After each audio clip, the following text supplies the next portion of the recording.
ವ್ಯಾಸಾಯ ವಿಷ್ಣುರೂಪಾಯ ವ್ಯಾಸರೂಪಾಯ ವಿಷ್ಣವೇ ನಮೋ Y ಬ್ರಹ್ಮನಿಧಯೇ ವಾಸಿಷ್ಠಾಯ ನಮೋ ನಮಃ. ಹನುಮ ಭೀಮ ಸಮಾಗಮದ ಮುಂದುವರಿದ ಈ ಭಾಗದಲ್ಲಿ ಭೀಮನ ಪ್ರಶ್ನೆಯಂತೆ ಹನುಮಂತ ಈ ಯುಗಧರ್ಮವನ್ನು ಕುರಿತು ಹೇಳುತ್ತಾ, ತ್ರೇತಾಯುಗದಲ್ಲಿನ ನಾನು ಈ ದ್ವಾಪರದಲ್ಲಿಯೂ ಇದ್ದು ಈ ಜಗತ್ತನ್ನು ನೋಡುತ್ತಿದ್ದೇನೆ. ಆ ಯುಗದಿಂದ ಈ ಯುಗಕ್ಕೆ ಧರ್ಮ ಕ್ಷೀಣಿಸಿದೆ, ಜನರ ನೈತಿಕ ಮಟ್ಟ ಕುಸಿದಿದೆ, ಗುಣಸ್ವಭಾವದ ವ್ಯತ್ಯಾಸವಾಗಿದೆ. ಯುಗ ಯುಗಾಂತರಗಳಲ್ಲೂ ಚಿರಂಜೀವಿಗಳಾದ ನಾವೂ ಸಹ ಈ ಕಾಲದ ಬದಲಾವಣೆಗೆ ಹೊಂದಿಕೊಂಡಿರ್ತೇವೆ. ಹಾಗಾಗಿ ನಾನು ನನ್ನ ಅಂದಿನ ಆ ಮಹಾರೂಪವನ್ನು ತಳೆಯಲು ಸಾಧ್ಯವಿಲ್ಲ. ನಿನಗೆ ಒಳ್ಳೆಯದಾಗಲಿ, ಈಗ ನೀನು ಹಿಂತಿರುಗು ಭೀಮಸೇನ ಅಂತ ಭೀಮನಿಗೆ ಹನುಮ ಆತ ಬಂದ ದಾರಿಯೆಡೆ ಕೈ ತೋರಿಸ್ತಾನೆ. ನಾನು ನಿನ್ನ ಆ ಮಹಾರೂಪವನ್ನು ನೋಡದೆ ಹಿಂತಿರುಗೋದೇ ಇಲ್ಲ. ನೀನು ನನ್ನ ವಿಷಯದಲ್ಲಿ ಸುಪ್ರೀತನಾಗಿದ್ದೇ ಹೌದಾದರೆ ಆ ದಿವ್ಯ ರೂಪವನ್ನು ನನಗೆ ತೋರಿಸು ಎಂದು ಆಗ್ರಹಿಸ್ತಾನೆ ಭೀಮ. ಆಗ ಭೀಮನ ಪ್ರೀತಿಯ ಆಗ್ರಹಕ್ಕೆ ಸೋತ ಹನುಮಂತ ತ್ರೇತಾಯುಗದ ರಾಮಾಯಣ ಕಾಲದಲ್ಲಿ ಸಮುದ್ರ ಲಂಘನದ ವೇಳೆಯಲ್ಲಿ ತಾನು ತಳೆದಿದ್ದ ಆ ದಿವ್ಯ ಮಂಗಳ ರೂಪವನ್ನು ತಾಳ್ತಾನೆ. ಬಹಳ ಉದ್ದ ಅಗಲವಾಗಿ ಬೆಳೆದ ಆ ಶರೀರದಿಂದ ಅವನಿದ್ದ ವಿಸ್ತಾರವಾದ ಆ ಬಾಳೆಯ ತೋಟವೇ ತುಂಬಿ ಹೋಯ್ತಂತೆ. ಆ ಮಹಾಪರ್ವತದಷ್ಟು ಎತ್ತರವಾಗಿ ಹನುಮಂತ ಬೆಳೆದ. ಕಣ್ಣು ಕೆಂಪಾಗಿ, ಹಲ್ಲು ಚೂಪಾಗಿ, ಮುಖದಲ್ಲಿ ಹುಬ್ಬು ಗಂಟೆಕ್ಕಿತ್ತು. ದೀರ್ಘವಾದ ತನ್ನ ಬಾಲವನ್ನು ಪ್ರಸರಿಸುತ್ತಾ ದಿಕ್ಕು ದಿಕ್ಕುಗಳನ್ನು ವ್ಯಾಪಿಸಿ ನಿಂತ. ನೋಡುತ್ತಿದ್ದ ಭೀಮಸೇನನ ಆಶ್ಚರ್ಯಕ್ಕೊಂದು ಪಾರವೇ ಇಲ್ಲ. ರೋಮಾಂಚಿತನಾಗಿ ನಿಂತುಬಿಟ್ಟ. ಸ್ವರ್ಣ ಪರ್ವತದ ಕಾಂತಿ, ಸೂರ್ಯನ ತೇಜಸ್ಸಿನಂತಹ ಪ್ರಕಾಶ ಭೀಮಸೇನನಿಗೆ ಹೆಚ್ಚು ಕಾಲ ಅವನನ್ನು ದಿಟ್ಟಿಸಿ ನೋಡಲು ಸಾಧ್ಯವೇ ಆಗಲಿಲ್ಲ. ಅಪ್ರತಿಭನಾಗಿ ಕೈ ತಾನೇ ತಾನಾಗಿ ಮುಗಿಯಿತು. ಆಗ ಕೇಳಿತು ಹನುಮನ ಪ್ರೇಮದ ಮಾತುಗಳು. ಮಗು ಭೀಮಸೇನ, ನನ್ನ ಈ ರೂಪವನ್ನು ನೀನು ಮಾತ್ರ ನೋಡಲು ಸಮರ್ಥನಾಗಿರುವೆ. ನಾನು ಮಹತ್ತರವಾಗಿಯೂ ಬೆಳೆಯಬಲ್ಲೆ. ಅಣುವಿನಂತೆ ಸೂಕ್ಷ್ಮವಾಗುವ ಸಾಮರ್ಥ್ಯವೂ ನನಗಿದೆ. ಈ ಅಷ್ಟಸಿದ್ಧಿಗಳು ನನಗೆ ವಶವಾಗಿದೆ. ಶತ್ರುಗಳ ಮಧ್ಯದಲ್ಲಿರುವಾಗ ನನ್ನ ಶರೀರವು ತನ್ನ ಸ್ವಶಕ್ತಿಯಿಂದಲೇ ಬೆಳೆಯುತ್ತಲೇ ಹೋಗುತ್ತದೆ. ಪರಮಾದ್ಭುತವಾದ ಬಹುಭಯಂಕರವಾದ ಹನುಮಂತನ ಶರೀರವನ್ನು ಕಂಡು 1000 ಆನೆಯ ಬಲವನ್ನು ಹೊಂದಿ ಬಲಭೀಮನೆಂದೇ ಹೆಸರಾದ ಸಾಕ್ಷಾತ್ ಭೀಮಸೇನನೇ ಭ್ರಾಂತನಾದ. ಅಂಜಲಿಬದ್ಧನಾಗಿ ಆ ಮಹಾಕಪಿರೂಪಕ್ಕೆ ತಲೆಬಾಗಿ ಹೇಳಿದ, ವಿಭೋ, ಸಮುದ್ರ ಲಂಘನ ಕಾಲದ ನಿನ್ನ ಮಹಾದಿವ್ಯ ರೂಪವನ್ನು ಸಂದರ್ಶಿಸಿದೆ. ಸೂರ್ಯನನ್ನು ದಿಟ್ಟಿಸಿ ನೋಡಲಾಗದಂತೆ ದಿವ್ಯ ತೇಜಸ್ಸಿನಿಂದ ಪ್ರಕಾಶಿಸುತ್ತಿರುವ ಈ ಅದ್ಭುತ ರೋಮಹರ್ಷಣವಾದ ರೂಪವನ್ನು ನಾನು ನೋಡಲು ಅಸಮರ್ಥನಾಗಿದ್ದೇನೆ. ನಿನ್ನ ಈ ಶರೀರವನ್ನು ಅತಿಕ್ರಮಿಸಿ ಹೋಗಲು ಯಾರಿಗೂ ಸಾಧ್ಯವಿಲ್ಲ. ನನ್ನ ಅಹಂಕಾರವನ್ನು ಮನ್ನಿಸು. ಸಾಕ್ಷಾತ್ ಮಹಾಪರ್ವತದಂತಿರುವ ನಿನ್ನ ಈ ರೂಪವನ್ನು ನೋಡಿಯೇ ನನಗೆ ರೋಮಾಂಚನಪೂರಿತ ವಿಸ್ಮಯವಾಗುತ್ತಿದೆ. ದಯವಿಟ್ಟು ನಿನ್ನ ಈ ಮಹಾದ್ಭುತ ರೂಪವನ್ನು ಉಪಸಂಹಾರ ಮಾಡು ಎಂದು ಪ್ರಾರ್ಥಿಸ್ತಾನೆ. ಮತ್ತೆ ಹನುಮನನ್ನು ಕೇಳ್ತಾನೆ, ನಿನ್ನಂತಹ ಪರಾಕ್ರಮಿಯು ತನ್ನ ಬಳಿ ಇದ್ದೂ ಸಹ ರಾಮನೇಕೆ ರಾವಣನನ್ನು ಕೊಲ್ಲಲು ಲಂಕೆಗೆ ಹೋದನೆಂಬುದೇ ನನ್ನ ಆಶ್ಚರ್ಯಕ್ಕೆ ಕಾರಣ ಅಣ್ಣ.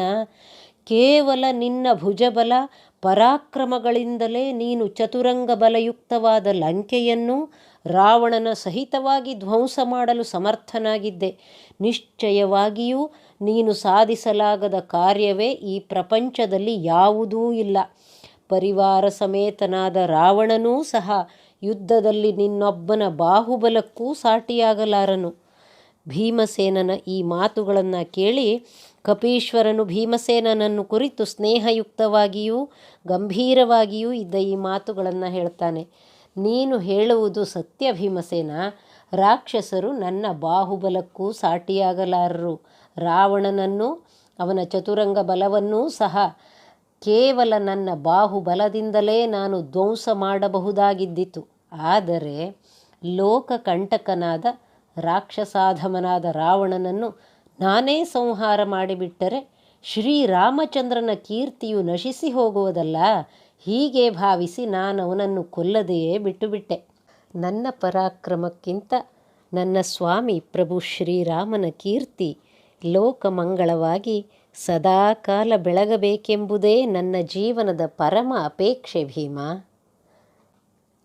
ಪರಿವಾರ ಸಹಿತನಾದ ಆ ಪಾಪಿ ರಾಕ್ಷಸನನ್ನು ಸಂಹರಿಸಿ ಅವನಿಂದ ಅಪಹೃತಳಾಗಿದ್ದ ಸೀತಾಮಾತೆಯನ್ನು ಪುನಃ ಪಡೆದು ಶ್ರೀರಾಘವನು ಅಯೋಧ್ಯೆಗೆ ಪ್ರಯಾಣ ಮಾಡಿ ತನ್ನ ಕೀರ್ತಿಯನ್ನು ಈ ಮಾನವ ಲೋಕದಲ್ಲಿ ಚಿರವಾಗಿ ಪ್ರತಿಷ್ಠಾಪಿಸಿದನು.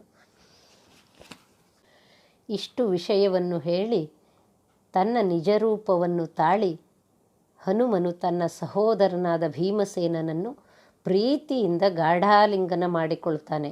ಹನುಮಂತನ ಈ ಪ್ರೇಮಾಲಿಂಗನದಿಂದ ಎಷ್ಟೋ ದೂರ ಪ್ರಯಾಣ ಮಾಡಿ ಬಂದಿದ್ದ ಭೀಮನ ಆ ಆಯಾಸವೆಲ್ಲ ಕ್ಷಣ ಮಾತ್ರದಲ್ಲಿ ಪರಿಹಾರವಾಗಿ ಭೀಮನಿಗೆ ದ್ವಿಗುಣ ಬಲ ಪ್ರಾಪ್ತವಾದಂತೆ ಭಾಸವಾಯಿತು. ಹನುಮನಾದರೋ ಈ ಭೀಮನನ್ನು ಆಲಂಗಿಸಿ ಆನಂದಿತನಾಗಿ ತನ್ನ ಆನಂದಾಶ್ರುಗಳನ್ನು ಸುರಿಸುತ್ತಾ ಭೀಮನ ನೆತ್ತಿಯನ್ನು ಆಘ್ರಾಣಿಸಿ, ಮಗೋ ಭೀಮ, ನಿನ್ನನ್ನು ಕಂಡ ನನ್ನ ಕಣ್ಣುಗಳಿಂದು ಸಾರ್ಥಕವಾದವು ಕಣಪ್ಪ. ನಿನ್ನ ಈ ಮಾನುಷಾಲಿಂಗನದ ಸ್ಪರ್ಶ ನನಗೆ ನನ್ನ ಸ್ವಾಮಿ ಸಾಕ್ಷಾತ್ ಮಹಾವಿಷ್ಣು ಶ್ರೀರಾಮನಾಗಿ ಮನುಷ್ಯನಾಗಿ ಅವತರಿಸಿದ್ದಾಗ ನನ್ನನ್ನು ಗಾಢ ಪ್ರೇಮದಿಂದ ಆಲಂಗಿಸಿಕೊಂಡ ಆ ಪರಮಾನಂದ ಭರಿತ ಸುಖಕರ ಸ್ಪರ್ಶವನ್ನು ನೆನಪಿಗೆ ತರುತ್ತಿದೆ. ನಮ್ಮಿಬ್ಬರ ಈ ದಿವ್ಯ ಸಮಾಗಮ ಫಲರಹಿತವಾಗಬಾರದು. ಯಾವುದಾದರೊಂದು ವರವನ್ನು ಕೇಳು ಭೀಮಸೇನ, ಅಥವಾ ನೀನು ಅಪೇಕ್ಷಿಸಿದಲ್ಲಿ ಹಸ್ತಿನಾವತಿಯ ಆ ಕ್ಷುದ್ರ ಧೃತರಾಷ್ಟ್ರನ ಮಕ್ಕಳನ್ನು ಕೊಂದು ಬಿಡುತ್ತೇನೆ, ಅಥವಾ ದುಷ್ಟ ದುರ್ಯೋಧನನನ್ನೇ ಕಟ್ಟಿತಂದು ನಿನ್ನ ಕಾಲ ಬುಡದಲ್ಲಿ ಕೆಡವಲೇ. ನಾನು ಸಾಧಿಸಲಾಗದ ಕೆಲಸವೇ ಇಲ್ಲ, ಸಂಕೋಚವಿಲ್ಲದೆ ಹೇಳು ಭೀಮಸೇನ ಅಂತ ಭೀಮನನ್ನು ಕೇಳ್ತಾನೆ. ಆನಂದಭರಿತನಾದ ಭೀಮ, ಅಗ್ರಜ, ನಿನ್ನ ದಿವ್ಯ ಅನುಗ್ರಹ ನಮ್ಮ ಮೇಲಿರಲಿ. ನಾವೇ ಈ ಎಲ್ಲ ಕೆಲಸವನ್ನು ಸಾಧಿಸುತ್ತೇವೆ. ನಿನ್ನ ಕೃಪೆ ಮಾತ್ರದಿಂದಲೇ ನಾವು ಶತ್ರುಗಳನ್ನು ಪರಾಜಯಗೊಳಿಸಬಲ್ಲೆವು. ಹೇ ಕಪಿವರ, ನಿನ್ನ ಅನುಗ್ರಹವನ್ನು ಸದಾಕಾಲ ನಮ್ಮ ಮೇಲಿಡು ಎಂದು ಭೀಮ ನುಡಿದ. ಇದು ವೀರರಿಗೆ ಉಚಿತವಾದ ಮಾತು. ನಾನು ನಿಮಗೆ ಯುದ್ಧ ಸಮಯದಲ್ಲಿ ಅವಶ್ಯ ನೆರವಾಗುವೆನು. ಶತ್ರುಪಾಳೆಯದಲ್ಲಿ ನೀನು ನುಗ್ಗಿ ಸಿಂಹಗರ್ಜನೆ ಮಾಡಿದಾಗ ನಾನು ಆ ಗರ್ಜನೆಯಲ್ಲಿ ಸೇರಿ ಆ ನಿನ್ನ ವೈರಿಗಳ ಎದೆಯೊಡೆಯುವೆನು. ಶ್ರೀರಾಮನೇ ಆದ ದಿವ್ಯ ಸಾರಥಿ ಶ್ರೀಕೃಷ್ಣನಿರುವ ಅರ್ಜುನನ ರಥದ ಧ್ವಜದಲ್ಲಿ ನಾನು ಉಪಸ್ಥಿತನಿದ್ದು ಘೋರ ಗರ್ಜನೆ ಮಾಡುತ್ತಾ ಶತ್ರು ಸೈನ್ಯದ ಬಲವನ್ನು ಕೇವಲ ಗರ್ಜನೆ ಮಾತ್ರದಿಂದ ಉಡುಗಿಸುವೆನು. ಇದರಿಂದ ನಿಮಗೆ ಶತ್ರು ಸಂಹಾರ ಕಾರ್ಯ ಸುಗಮವಾಗುವುದು ಎಂದು ಹೇಳಿ ಭೀಮ ದ್ರೌಪದಿಗಾಗಿ ತರಲು ಬಂದ ಸೌಗಂಧಿಕಾ ಪುಷ್ಪವಿರುವ ಸರೋವರದ ದಾರಿಯನ್ನು ತೋರಿಸಿ ಎಲ್ಲ ರೀತಿಯ ಧರ್ಮಬೋಧನೆಯನ್ನು ಭೀಮನಿಗೆ ಮಾಡಿ ತಿಳುವಳಿಕೆಯನ್ನು ಹೇಳಿ ಹನುಮಂತ ಅಂತರ್ಧಾನನಾಗ್ತಾನೆ. ಮುಂದೆ ನಡೆದ ಕುರುಕ್ಷೇತ್ರ ಯುದ್ಧದಲ್ಲಿ ಅರ್ಜುನನ ಧ್ವಜದಲ್ಲಿ ಕುಳಿತು ಭೀಮ ಗರ್ಜನೆಯಲ್ಲಿ ಬೆರೆತು ತಾ ಕೊಟ್ಟ ಮಾತನ್ನು ನಡೆಸ್ತಾನೆ. ಈ ಬಲವಂತನಾದ ಹೃದಯವಂತ ಹನುಮ ಮಾಡಿದ ಮಹತ್ಕಾರ್ಯ ಇದು. ಇದೇ ಸಂದರ್ಭದಲ್ಲಿ ಅರ್ಜುನ ಇಂದ್ರನಿಂದ ಅಸ್ತ್ರ ಮತ್ತು ಶಸ್ತ್ರದ ಪ್ರಾಪ್ತಿಗಾಗಿ ದೇವಲೋಕಕ್ಕೆ ಹೋಗಿರ್ತಾನೆ. ಈ ಭೀಮ ಇಲ್ಲಿಯೇ ಗಂಧಮಾದನ ಪರ್ವತದಲ್ಲೇ ತನ್ನ ಸಹೋದರ ವಾಯುಪುತ್ರನಾದ ಈ ಅಪಾರ ಬಲವಂತನಾದ ಹನುಮನಿಂದ ಈ ವರವನ್ನು ಪಡಿತಾನೆ. ಈ ಪ್ರಸಂಗದಲ್ಲಿ ಸ್ವಲ್ಪ ಚಂಚಲ ಹುಡುಗಾಟ ಸ್ವಭಾವದ ಭೀಮನಿಗೆ ಅವನ ಚಂಚಲತೆ ಮತ್ತು ಚಾಪಲ್ಯದಿಂದಾಗುವ ಹಿಂಸೆ ಮತ್ತು ದೋಷವನ್ನು ತೋರಿಸಿಕೊಟ್ಟು ತಾನಾರೆಂಬುದನ್ನು, ತನ್ನ ಜ್ಞಾನವನ್ನು, ಎಲ್ಲ ಸಾಮರ್ಥ್ಯವನ್ನು, ಜೊತೆಗೆ ಯುಗಗಳ ಪರಿಚಯವನ್ನು ಮಾಡಿಕೊಟ್ಟು ಆ ಯುಗದ ಕಾಲಧರ್ಮವನ್ನು ವಿವರಿಸಿ ಎಲ್ಲ ತರಹದ ಜ್ಞಾನ ಬೋಧನೆಯನ್ನು ಮಾಡಿ ಭೀಮನನ್ನು ಧರ್ಮದ ನಡೆಗೆ ಸಜ್ಜುಗೊಳಿಸುವ ಆ ಹನುಮನ ರೀತಿ ಇದೆಯಲ್ಲ, ಈ ಹನುಮ ಎಷ್ಟು ಜ್ಞಾನವಂತ, ಎಷ್ಟು ಬಲವಂತ, ಎಷ್ಟು ಗುಣವಂತ, ನೀತಿವಂತ, ಹೃದಯವಂತ ಎಂಬುದು ಈ ಸಂದರ್ಭದಲ್ಲಿ ತಿಳಿದು ಬರುವಂಥದ್ದು. ಜೊತೆಗೆ ಈ ಕಾರಣಕ್ಕೇನೆ ಶ್ರೀರಾಮ ಇಂಥವನನ್ನು ಚಿರಂಜೀವಿಯಾಗಿಸಿ ಅನುಕೂಲ ಕಾಲದಲ್ಲಿ ಯೋಗ್ಯ ಶರಣರಿಗೆ ಇಂಥ ಜ್ಞಾನ ಪ್ರಸಾರ ಮಾಡಲಿಕ್ಕಾಗಿಯೇ ಹನುಮಂತನನ್ನು ಈ ಲೋಕದಲ್ಲಿ ಬಿಟ್ಟು ಹೋದದ್ದಾಗಿರಬಹುದು ಅಂತ ಅನ್ನಿಸ್ತದೆ.